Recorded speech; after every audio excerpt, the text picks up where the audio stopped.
अस्सलामुअलैकुम। Welcome to M Rod. दोस्तों, दो अहम टॉपिक्स पर बात करने जा रहे हैं। पहला हम बात करेंगे लाइन ऑफ कंट्रोल पर पाकिस्तान और इंडिया के क्लैशेस को लेकर, जबकि उसके बाद हम चाइना की एक जॉइंट एक्सरसाइज की बात करने जा रहे हैं, जहां चाइना ने एक ऐसा वेपन सिस्टम दिखाया है जिसके बारे में वो क्लेम कर रहे हैं कि इसे दुनिया में कोई भी नहीं रोक सकता। और क्या पाकिस्तान के पास भी ऐसे वेपन सिस्टम्स मौजूद हैं? बिकॉज इंडिया ने भी ऐसे वेपन सिस्टम को डिप्लॉय कर दिया है। दोस्तों, पहले टॉपिक की तरफ आ जाएं। 1 अप्रैल को पाकिस्तान और इंडियन फोर्सेस के दरमियान लाइन ऑफ कंट्रोल पर काफ़ी ज़्यादा फायर एक्सचेंज देखा जाता है। दोनों साइड एक दूसरे पर इल्ज़ाम लगाती हैं कि हमने नहीं बल्कि दूसरी कंट्री ने एलओसी की वायलेशन की है। और ये एलओसी की वायलेशन या एलओसी का फायर एक्सचेंज तब रिपोर्ट होता है जब एक तरफ 20 मार्च से लेकर अभी तक काठुआ में एक लॉन्ग टाइम स्पैन का ऑपरेशन चल रहा है, जिसमें मल्टीपल इंडियन सोल्जर्स की कैजुअलिटीज़ भी हुई हैं, जिसमें तादाद के लिहाज से तजाद है बिकॉज प्रो कश्मीरी सोर्सेज तादाद बहुत ज़्यादा बता रहे हैं, जबकि इंडियन साइड अभी तक 5 के करीब सोल्जर्स की डेथ कंफर्म कर चुकी है। 4 की एनडीटीवी ने कंफर्म की और उससे पहले 21 से 22 मार्च के दरमियान भी एक इंडियन सोल्जर मारा गया था। उसके बाद इंडिया ने एलओसी पर भी ये फायरिंग का तबादला किया है। इस पूरे सिनेरियो पर हमने detail video second channel conflict card रात पर बनाई हुई है, लेकिन इस वीडियो में कुछ एक्स्ट्रा अपडेट्स हैं बिकॉज ये वीडियो बाद में बनाई जा रही है। वो एक्स्ट्रा अपडेट्स मैं आपको बताता चलूँ। सबसे पहले एलओसी पर जो अभी तक इतलात हैं कि इंडिया का एक बंकर डिस्ट्रॉय हुआ है कंप्लीटली पाकिस्तानी मोटर शेल से, आर्टिलरी पाकिस्तान ने यूज़ की थी।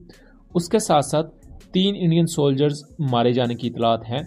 पाकिस्तानी साइड पर भी एक सोल्जर की शहादत जबकि 2 सोल्जर के जख्मी होने की इतलात हैं। ये जो इंडियन सोल्जर्स मारे गए हैं और कुछ जख्मी हुए हैं, उनकी कुछ एक्सक्लूसिव इंजरी पिक्चर्स वगैरह हमें मौसूल हुई हैं जो हम आपको यहाँ नहीं दिखा सकते because of some technical reason. तो उनको हमने अपलोड किया हुआ है अपने व्हाट्सएप चैनल पर, तो व्हाट्सएप चैनल का लिंक डिस्क्रिप्शन में दिया होगा और हम कोशिश करेंगे कि रिप्लाईज में भी पिन कर दें, तो उनको आप वहाँ चेकआउट कर सकते हैं।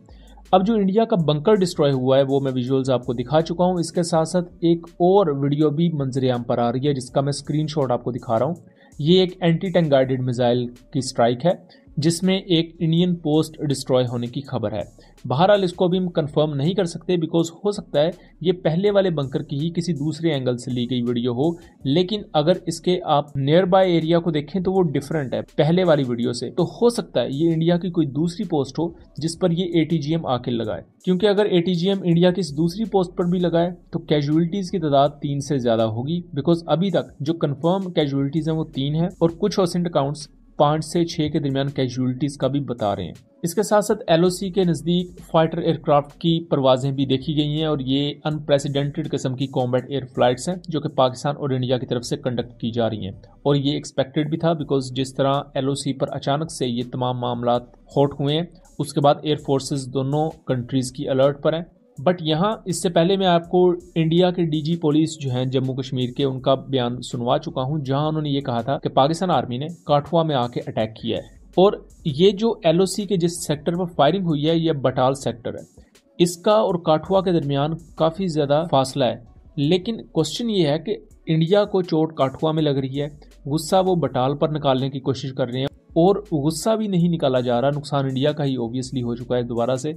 तो ये चीज़ें अब देखना दिलचस्प होगी कि आने वाले वक्त में ये ऊंट किस करवट बैठता है। इस बारे में मजीद जो डिटेल्स आती रहेंगी हम आपको उसके बारे में भी आगाह रखेंगे। अब दोस्तों दूसरे टॉपिक की तरफ आ जाएं। चाइना ने एक जॉइंट वॉर गेम कंडक्ट की है चाइनीज़ नेवी, एयरफोर्स, आर्मी के यूनिट्स के दरमियान। इसमें चाइना के fighter aircraft, bombers, frigates, warships etcetera etcetera सब ने हिस्सा लिया।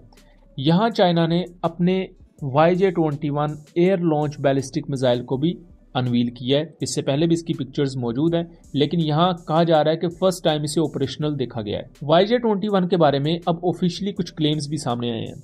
चाइनीज एक्सपर्ट्स ने क्लेम किया है कि इसे अभी तक दुनिया का कोई ऐसा एयर डिफेंस सिस्टम नहीं है जो इसे रोक पाए। ये दिखने में एक नॉर्मल बैलिस्टिक मिसाइल है बट बेसिकली ये एक एयर लॉन्च्ड हाइपरसोनिक मिसाइल है। इसकी रेंज 1000 से 1500 किलोमीटर के दरमियान बताई जा रही है, जबकि इसकी मिनिमम स्पीड 6 मैक है। अगर इसे 40,000 फीट से ज़्यादा के एल्टीट्यूड से फायर किया जाएगा तो ये 10 मैक की स्पीड तक भी अचीव कर सकता है, यानी कि आवाज़ की रफ्तार से 10 गुना ज़्यादा स्पीड। अब ये जो एयर लॉन्च बैलिस्टिक मिसाइल्स होते हैं इनका सबसे बड़ा फायदा ये होता है कि ग्राउंड लॉन्च बैलिस्टिक मिसाइल में ये शायद अगर उतनी ज्यादा स्पीड ना पकड़ सकें, लेकिन अगर एयर लॉन्च बैलिस्टिक मिसाइल को यूज किया जाए तो वो ग्राउंड लॉन्च बैलिस्टिक मिसाइल की निस्बत वो ज्यादा स्पीड या ज्यादा मोमेंटम गेन करने के काबिल होता है। उसके साथ साथ बैलिस्टिक मिसाइल में एक अहम चीज ये होती है कि अगर एनिमी को ये पता ना हो कि इसे किस एरिया से लॉन्च किया गया है तो उसे इंटरसेप्ट करना बहुत मुश्किल होता है। यही वजह है कि सबमरीन लॉन्च बैलिस्टिक मिसाइल या ये जो एयर लॉन्च बैलिस्टिक मिसाइल होते हैं ये बहुत ज़्यादा खतरनाक समझे जाते हैं। इंडियन नेवी ने भी इजराइल के रैम्पेज मिसाइल्स को अपने MiG-29K एयरक्राफ्ट पर डिप्लॉयड रखा हुआ है।